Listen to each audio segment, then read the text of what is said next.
भूपेश नाम का लड़का एक नई कार लेता है और उस नई कार का पूजन करवाने के लिए अयोध्या के सरयू घाट पर अपने दोस्तों के साथ पहुंच जाता है। वहां जाकर के वह पूजा के लिए जब फूल लेते हैं तो एक औरत वहां पर फूल बेच रही थी। तो फूल बेचने वाली को जो नरेश भूपेश होता है उसके दोस्त बुलाते हैं और उससे कुछ फूल लेते हैं।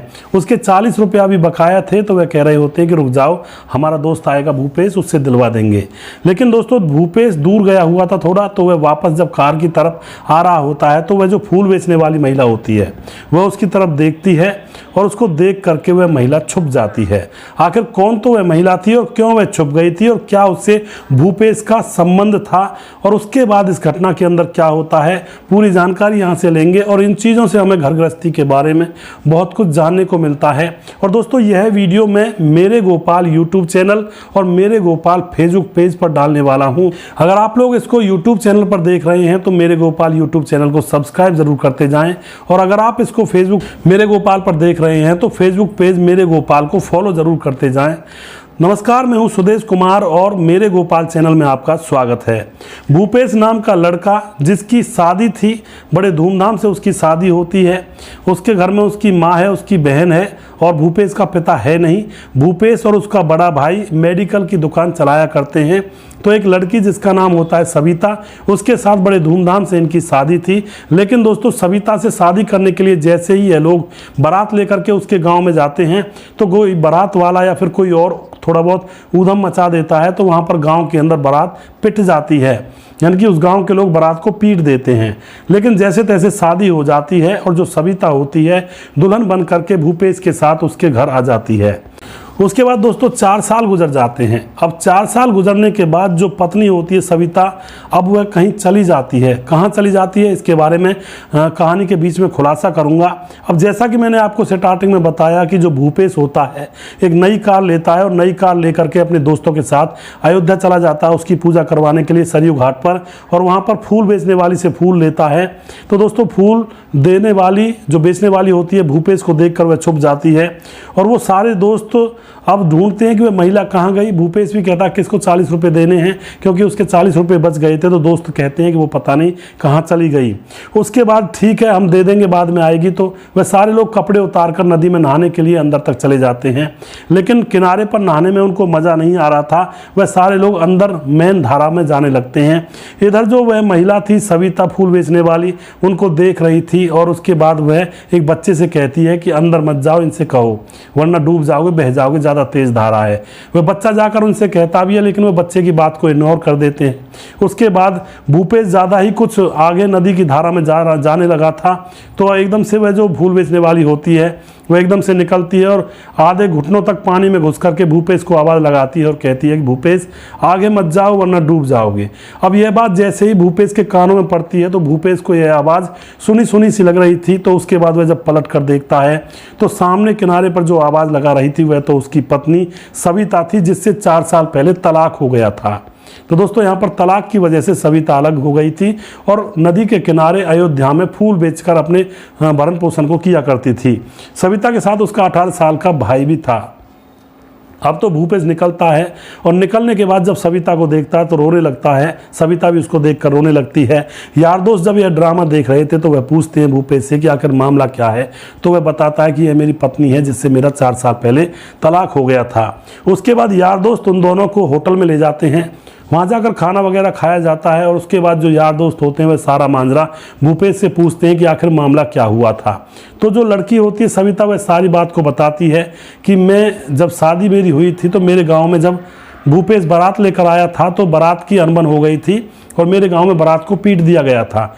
उसके बाद मैं शादी करके जैसे तैसे भूपेश के साथ अपनी ससुराल में चली तो गई थी, लेकिन वहाँ जाने के बाद जो मेरी सास थी और जो ननद थी वह मुझे ताने मारा करती थी कि तुम्हारी शादी में लड़ाई हुई, तुम्हारे गांव वालों ने हमारे बारातियों को पीट दिया।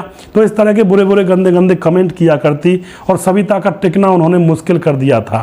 अब इस तरह से रहती सविता जैसे उस घर के अंदर पराई हो। अब वह सविता जब ज़्यादा विचार करती है तो वह अपने पति भूपेश से कह देती है कि तुम्हारी माँ और तुम्हारी बहन मुझे ताना मारते हैं और इनको समझा लो। लेकिन भूपेश इस बात को नॉर्मल समझता है और अपनी पत्नी से कहता है तुम उनकी बात मत सुना करो, आराम से रहो। अब तो यहाँ पर दोस्तों सास और ननद ज़्यादा ताने मारने लगते हैं। सविता सोचती है कि अब किससे कहूँ, कोई सुनने वाला भी नहीं है। वह अपने पिता के पास फ़ोन कर देती है और उसका पिता उसको लेने के लिए आ जाता है। यही सोचकर सविता अपने पिता के साथ चली जाती है कि ये कुछ दिन में मेरे बगैर रहेंगे तो शायद इनको कोई गलती का एहसास हो जाएगा। लेकिन दोस्तों यहाँ पर उल्टा होता है। जो सविता के सास और उसकी ननद थी, उल्टा वह भूपेश को सिखा देती है कि तुम्हारी पत्नी किसी काबिल नहीं है और बहुत गलत औरत है और तुम उसको तलाक दे दो। देखो 6 महीने गुजर गए हैं, अभी तक वापस भी नहीं आई। जबकि भूपेश को लेने के लिए जाना चाहिए था, इधर सविता इंतजार करती है, उसका पति उसको लेने के लिए नहीं आता है। तो यहाँ पर भूपेश अपनी पत्नी को तलाक के कागज भेज देता है। सविता आना ही नहीं चाहती थी क्योंकि वह देख रही थी कि भूपेश के अंदर भी अकल नहीं है, मैं आखिर किस तरह से रहूंगी। तो यहाँ पर इन दोनों का तलाक हो जाता है। तलाक होने के बाद दोस्तों सविता के पिता की 1 महीने बाद मौत हो जाती है। तो सविता अब अपने छोटे 18 साल के भाई के साथ अकेली रह जाती है और सविता की उम्र भी 24 साल ही तो थी बस। अब दोनों भाई बहन हैं और सविता का दादा है जो कि बुजुर्ग हो चुका है और जो कि चारपाई पर ही रहा करता है। अब तो सविता को खाने कमाने की टेंशन होती है कि घर का गुजारा कैसे हो। तो दोस्तों यहाँ पर एक दिन सविता के घर पर उसके दादा का कोई दोस्त आया था और वह कहता है आकर के कि तुम्हारे घर में जो बगीचा खिला हुआ है फूलों का, अगर इन फूलों को उतार करके तुम अयोध्या ले जाकर बेचोगे तो यह 2-3 हज़ार के बिक जाएंगे। अब यह बात सविता सुन लेती है और दूसरे दिन सारे फूलों को अपने भाई के साथ टोकरे में भरती है और ले जाती है अयोध्या और वहां पर बेच देती है। तो दोस्तों पूरे दिन में वह फूल बेच जाते हैं और 2000 रुपये की कमाई यहाँ पर इनकी हो जाती है। अब तो बगीचे के सारे फूल तो एक ही दिन में बिक चुके थे। अब यहाँ पर जो सविता होती है वह सोचती है कि इस काम में तो कमाई है और हमारा घर का गुजारा भी हो जाएगा। उसके बाद दोनों भाई बहन प्लानिंग करते हैं और मंडी से फूल खरीदते हैं और मंडी से फूल खरीद कर अयोध्या में बेचने लगते हैं। तो एक बार में 1000 रुपये उनको बच जाया करते हैं, 500 रुपये उनका किराया लग जाया करता है। इसी तरह से अब यह फूल बेचने लगते हैं। अब तो यहाँ पर फूल बेचते बेचते इसके जो तलाकशुदा पति है भूपेश, उसकी कार से यह टकरा जाती है। भूपेश जो कि कार को पुजवाने के लिए आया था तो उससे यहाँ पर मुलाकात हो जाती है और इस तरह की सारी घटना भूपेश के दोस्तों के सामने यह सविता बताती है। इस बात को सुनने के बाद जो भूपेश के दोस्त होते हैं वह कहते हैं कि यार भूपेश, भाभी की तो इसमें कोई गलती नहीं है, ये तो खामा-खा के तुमने रिश्ता बिगाड़ा हुआ है। तुम ऐसा करो, भाभी को अपने साथ ले चलो। भूपेश कहता है कि चलो सविता मेरे साथ, लेकिन सविता कहती है कि मैं तुम्हारे साथ चली जाऊंगी तो मेरा छोटा 18 साल का भाई है और मेरा बूढ़ा दादा है, ये किसके सहारे जिएंगे। तो जो भूपेश के दोस्त होते हैं वह सविता के छोटे भाई को काम दिलवा देते हैं और अच्छा काम था जिसमें कमाई भी खूब अच्छी होती थी। तो उसके बाद जो सविता होती है वह कहती है ठीक है मेरे भाई को काम मिल जाएगा, तो मैं पहले अपने दादा से पूछूंगी। तो उसके बाद भूपेश सविता को और उसके छोटे भाई को लेकर के अपने ससुराल यानी कि सविता के घर पर जाता है। वहाँ जाकर के माफ़ी मांगता है उसके दादा से और कहता है कि मुझे माफ़ कर दो और मैं आपकी पोती को ले जाना चाहता हूँ। दादा सोचता है कि भाई पोती का घर बस जाए तो बहुत अच्छी बात है, ये बेचारी कब तक दर दर की ठोकर खाती हुई घूमेगी।